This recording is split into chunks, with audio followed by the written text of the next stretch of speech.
बिस्मिल्लाहिर्रहमानिर्रहीम अस्सलाम वालेकुम। तो आज हम इस वीडियो में ये बात करेंगे कि हम इमेज की ट्रांसफॉर्मेशन किस तरीके से कर सकते हैं 2D में। मतलब कि हमारे पास एक इमेज है जिसमें एक्स एक्सिस और वाई एक्सिस हैं, तो उसकी ट्रांसफॉर्मेशन कैसे कर सकते हैं। ट्रांसफॉर्मेशन के वर्ड से हमें पता चल रहा है कि इमेज की थोड़ी फॉर्म चेंज हो रही है या किसी ऑब्जेक्ट की फॉर्म चेंज हो रही है। ट्रांसफॉर्मेशन यूज किया जाता है ओरिएंटेशन को चेंज करने के लिए, साइज को चेंज करने के लिए, डायरेक्शन, पोजीशन, शेप को चेंज करने के लिए। ये हम किसी इमेज की भी कर सकते हैं, किसी पॉइंट की भी कर सकते हैं, किसी शेप की भी कर सकते हैं और किसी ऑब्जेक्ट की भी कर सकते हैं। इसका मतलब सिंपली ये होता है कि हमें इमेज को थोड़ा सा मॉडिफाई करना होता है। उसमें स्टेप्स होते हैं, ये समझ लें कि कुछ टाइप्स होते हैं। जैसे पहला टाइप है ट्रांसलेशन, दूसरा है रोटेशन, तीसरा है रिफ्लेक्शन, चौथा है स्केलिंग, पांचवा है शेयरिंग। ट्रांसलेशन अगर हम स्टेप अप्लाई करेंगे किसी भी पिक्सल पे या किसी भी पॉइंट पे, तो उसमें क्या होगा कि वो पिक्सल या पूरा ऑब्जेक्ट जो है वो रीपोजिशन हो जाएगा, मूव करेगा ऑब्जेक्ट एक जगह से दूसरी जगह पर वो मूव होगा जहां पर हम उसको रीलोकेट करना चाह रहे हैं। रोटेशन में क्या होगा कि हमारी जो इमेज है वो टर्न हो जाएगी, रोटेट हो जाएगी किसी पॉइंट या एक्सिस के अराउंड। रिफ्लेक्शन में क्या होगा कि हमारी जो इमेज है या ऑब्जेक्ट है वो फ्लिप हो जाएगा अपोजिट डायरेक्शन में, हम उसका जो है उल्टा कर सकते हैं। स्केलिंग जब हम किसी इमेज पे ऑब्जेक्ट पे अप्लाई करेंगे तो उसकी साइज जो है चेंज हो जाएगी, या तो हम उसको बड़ा कर सकते हैं या छोटा कर सकते हैं। उसका शेप वगैरह सब चीज डायरेक्शन सेम रहेगी, बस जस्ट उसकी साइज जो है इंक्रीज भी हो सकती है और डिक्रीज भी हो सकती है। शेयरिंग जो है उसमें क्या होगा, स्क्यू इमेज कर सकते हैं हम। उसमें जो है ना इमेज का एक जो कोऑर्डिनेट है या एक्स या वाई उस वो चेंज हो जाएगा, बाकी जो है सेम रहेगा। मतलब कि थोड़ा सा हम टेढ़ा कर सकते हैं किसी ऑब्जेक्ट को। आज हम इस वीडियो में ट्रांसलेशन को डिटेल में सीखेंगे कि 2D में ट्रांसलेशन किस तरीके से होती है। ट्रांसलेशन मतलब कि रीपोजिशन करना ऑब्जेक्ट को along straight line path from one coordinate location to another. मतलब कि उसका कोऑर्डिनेट चेंज हो सकता है, एक जगह से दूसरी जगह मूव हो सकती है, पर वो स्ट्रेट लाइन में ही मूव होगी। ऐसा नहीं होगा कि वो रोटेट हो जाए या उसका डायरेक्शन जो है ना रोटेट हो जाए, नहीं, वो स्ट्रेट लाइन में एक जगह से दूसरी जगह पे आ जाएगी। ये एक रिजिड बॉडी की ट्रांसफॉर्मेशन होती है जो कि मूव करती है एक ऑब्जेक्ट को विदाउट डिफॉर्मेशन। मतलब कि इसमें चेंजिंग नहीं होती, शेप भी चेंज नहीं होता, कुछ भी चेंज नहीं होता, जस्ट उसको एक जगह से उठाकर दूसरी जगह पर रखा जाता है। ट्रांसलेशन करने के लिए दो वेक्टर्स होते हैं, एक tx दूसरा ty। मतलब कि हम x की तरफ भी ट्रांसलेशन कर सकते हैं, y की तरफ भी कर सकते हैं और बोथ दोनों की तरफ भी कर सकते हैं। अब ट्रांसलेशन का एक एग्जांपल करते हैं जिसमें हमें पता है कि ट्रांसलेशन के दो वेक्टर्स होते हैं 2D में, tx और ty। अगर 3D होता तो यहाँ पर tz भी आता। ओके, तो हम कोऑर्डिनेट बनाते हैं, x और y कोऑर्डिनेट हैं, यहाँ पर पॉजिटिव x, ये पॉजिटिव y, इस तरफ नेगेटिव x और यहाँ पर नेगेटिव y। ओके, तो अगर यहाँ पर हमारे पास एक पॉइंट है पॉजिटिव x और पॉजिटिव y वाले कोऑर्डिनेट में, तो जो भी पॉइंट होगा उसमें x और y की वैल्यूज होंगी। और ये जो हमारा पॉइंट है ये है 5,6। मतलब कि x की तरफ ये 5 है और y की तरफ ये 6 है। अब हमारे पास क्वेश्चन है कि हमें मूव करना है इस पॉइंट को 7 स्टेप्स लेफ्ट। तो ये जो हमारा पॉइंट है इसमें 7 स्टेप्स हमें लेफ्ट की तरफ मूव करवाना है। तो जब हम लेफ्ट की तरफ जाते हैं तो ये हमारा जो नंबर है कम होता जा रहा है। पहले 5 था, फिर 4, 3, 2, 1, -1, तो इस तरीके से कम होता जा रहा है। तो हम यहाँ पर क्या करेंगे, -7 लिखेंगे। फॉर्मूला हमारे पास क्या है, x डैश करना है तो x प्लस tx करो, जितना हम जो है स्टेप्स बढ़ाना या कम करना चाह रहे हैं वो प्लस कर दें, और y में जितना करना चाह रहे हैं वो हम प्लस कर दें। पर हम यहाँ पर जो है ना लेफ्ट में आ रहे हैं तो सिर्फ x जो है चेंज होगा, y नहीं होगा, क्योंकि y तो यहाँ पर ही है, 6 पे ही होगा, पर x सिर्फ चेंज होगा। तो लेफ्ट में आने के लिए हम माइनस करेंगे, तो x -7 करेंगे और y सेम रहेगा। तो पॉइंट क्या था, 5 -7 और y क्या है 6। तो आंसर आएगा -2, 6। और हम अगर प्लॉट करेंगे -2, 6 तो वो यहाँ पर आएगा। मतलब कि वो लेफ्ट में आ चुका है और दूसरे क्वाड्रेंट में पहुंच चुका है। और पॉइंट हमारा बन गया है -2 और 6। यहाँ से -2 है और 6, y सेम रहा और जस्ट x जो है वो लेफ्ट में आ गया है। अब इसी का नेक्स्ट स्टेप करते हैं। इसमें कह रहा है कि पॉइंट को मूव करें 7 स्टेप्स लेफ्ट और 8 स्टेप्स डाउन। तो सिमिलरली 7 स्टेप्स लेफ्ट मूव करने हैं और 8 स्टेप्स जो है ना डाउन मूव करने हैं। लेफ्ट हमने पहले कर लिया था, पर अब यहाँ पर जो है ना दोनों को साथ में करेंगे ताकि पता चले कि दोनों को साथ में कैसे करते हैं। ओके, तो यहाँ पर लेफ्ट के लिए तो हमें पता है माइनस आएगा x में, पर जो डाउन है, डाउन में भी हम देख रहे हैं कि जो y है ना डाउन करते जा रहे हैं तो y भी कम होता जा रहा है, तो यहाँ पर भी y में माइनस आएगा। x माइनस 7 और y माइनस 8, मतलब कि x में से 7 लेफ्ट कर दें और y में से 8 डाउन कर दें, तो हमारे पॉइंट्स बन जाएंगे 5 माइनस 7 और 6 माइनस 8, दैट इज -2 एंड -2। मतलब कि x भी -2 पे हो और y भी -2 पे हो, तो ये पॉइंट यहाँ से आकर नीचे यहाँ तक पहुंच जाएगा। अब यहाँ पर जो है ट्रांसलेशन वेक्टर्स का भी हमें पता चल गया है, पॉइंट्स का भी हमें पता चल गया है कि कैसे मूव होती हैं। तो यहाँ पर कुछ जो है ना रिमाइंड करने के लिए चीज़ें मैं आपको बता देती हूँ कि अगर हमें कोई कहे कि पॉइंट जो है वो लेफ्ट में मूव करवाना है तो x में वो माइनस होगा, जितने भी पॉइंट्स है, यहाँ पर 1 लिखा है मैंने, कोई भी पॉइंट हो सकती है, तो वो x में से माइनस होगी और y सेम ही रहेगा। ओके, अगर हमें कोई कहता है कि राइट में पॉइंट को मूव करना है तो x में वो पॉइंट ऐड होगा और y सेम रहेगा। और अगर हमें कोई कहता है कि पॉइंट जो है डाउन की तरफ लाना है तो y में वो पॉइंट माइनस होगा, ठीक है, y में से माइनस होगा, और अगर अप की तरफ है तो y में से वो पॉइंट प्लस होगा। तो यहाँ पर भी हमने जो है देख लिया है कि जो x है लेफ्ट में जाता है तो माइनस होता है, मतलब कम होता है x, और राइट में जाता है तो फिर x प्लस होता है, बढ़ता है, और y जब मतलब कि पॉइंट हमारा अप जाता है तो y बढ़ता है और डाउन जाता है तो y कम होता है। तो इस तरीके से ये लॉजिक बना है, ये याद रख लीजिएगा। और अगर इनमें से 2 लॉजिक आ जाते हैं, अगर हमें कहते हैं कि एक पॉइंट लेफ्ट करो और एक पॉइंट अप करो, तो हम लेफ्ट वाला यहाँ पर लिखेंगे x माइनस 1 और अप वाला यहाँ पर लिखेंगे y प्लस 1। तो ये कॉम्बिनेशन में भी हम इसको यूज कर सकते हैं। अच्छा, तो हमारे पास एक और क्वेश्चन है जो कि है ट्रांसलेट अ पॉइंट 2,4। हमें पॉइंट दी गई है कि यहाँ पर 2,4 में एक पॉइंट है वेयर t इज -1,14, मतलब कि t की वैल्यू दी गई है, tx -1 है और ty 14 है।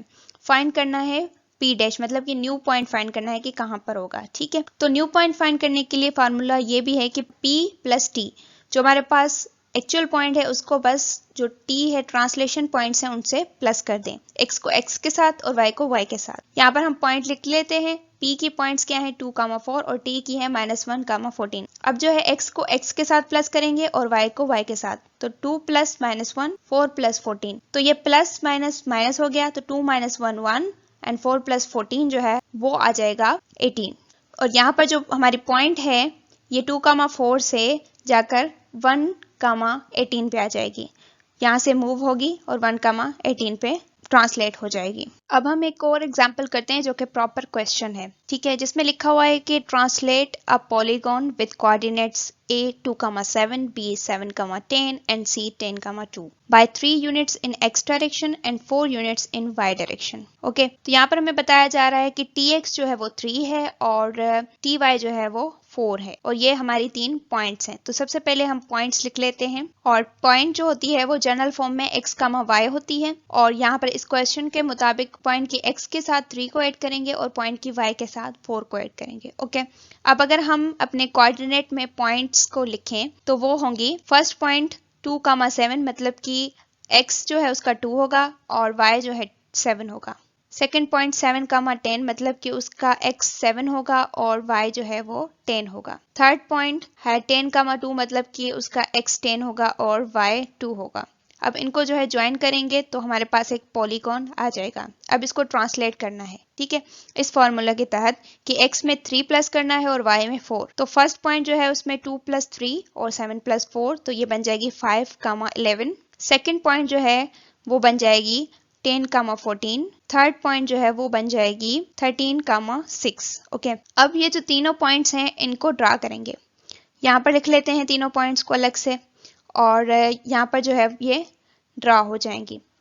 मतलब कि हमारा जो a है ये है 5 उसका x है और 11 उसका y है। ओके, एंड जो b है उसका 10x है, यहाँ पर 10x ये रहा, और 14 उसका जो है y है, तो ये 14 10 से ऊपर ही होगा ऑब्वियसली। यहाँ पर जो c है वो है 13, मतलब कि 10 के राइट में 13 आएगा, और उसका जो y है वो 6 है, तो यहाँ पर जो है वो 6 के बराबर है। तो ये हमारा जो पॉलीगॉन यहाँ पर था ये मूव होकर ऊपर चला गया है, पर उसका जो शेप है उसकी साइज है बिल्कुल इक्वल है, जस्ट ये यहाँ से उठकर यहाँ पर गया है। तो ये है ट्रांसलेशन की हमारी एप्लीकेशन, कि हमें जब स्ट्रेट लाइन में किसी को मूव करवाना होता है, बस जस्ट यहाँ से उठाकर यहाँ पर रखना होता है, तो हम ट्रांसलेशन यूज करते हैं, जिसमें कोई भी साइज चेंज नहीं होता और कोई भी स्ट्रक्चर चेंज नहीं होता।